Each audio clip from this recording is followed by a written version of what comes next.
array of documents. I was meant to be studying all three of the major British spy leagues, the Scarlet Pimpernel, the Purple Gentian, and the Pink Carnation, but my interest had come to focus more and more narrowly on the Pink Carnation. I could find all sorts of ways to justify it. The Carnation was in operation much longer, and therefore made a better case study. The League had experimented with different techniques and methods, which told us something about the evolution of aristocratic spying from an ad hoc endeavor to a quasi-professional enterprise. And, of course, the Carnation was a woman, one Miss Jane Wollaston, who, with the help of her erstwhile chaperone, Miss Gwendolen Meadows, had hoodwinked Napoleon for close on a decade. It was so simple that it was genius. Who would suspect a demure lady of society to be fronting the most audacious undercover enterprise since Odysseus came up with the bright idea of knocking a few wooden slats together and calling them a horse?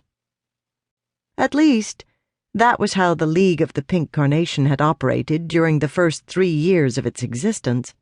I'd blithely assumed that the Pink Carnation had gone on that way, refining her technique without changing it. But documents I'd found just before I left England had held out the tantalizing prospect that, in fact, the Pink Carnation had precipitated a major shake-up at some point in 1805, switching from the existing League structure to something more like a solo agent. I was itching to uncover more. Why had the Pink Carnation broken with her longtime partner and chaperone, Miss Gwendolen Meadows, in 1805? Was it because of Miss Gwen's marriage and subsequent success as a novelist? Or was that just a guise?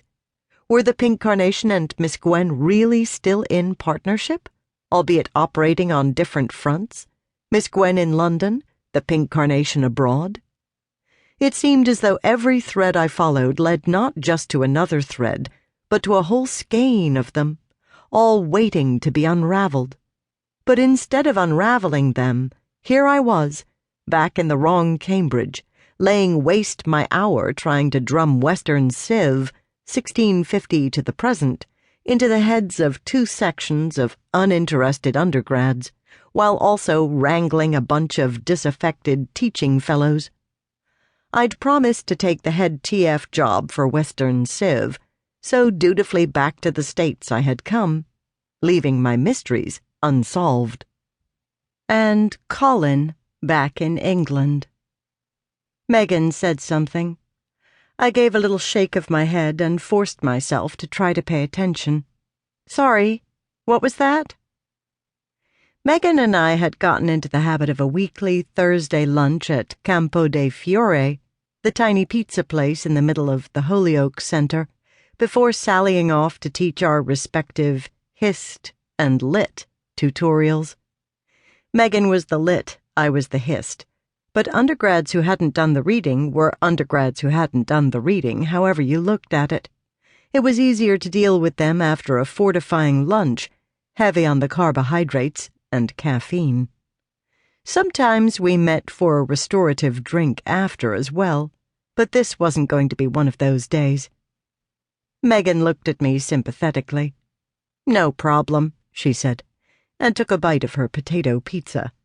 Through a mouthful of spud and crust, she said indistinctly, "When does Colin get here?" I checked my watch, which hadn't moved very far from the last time I had checked it. His plane gets in around 4.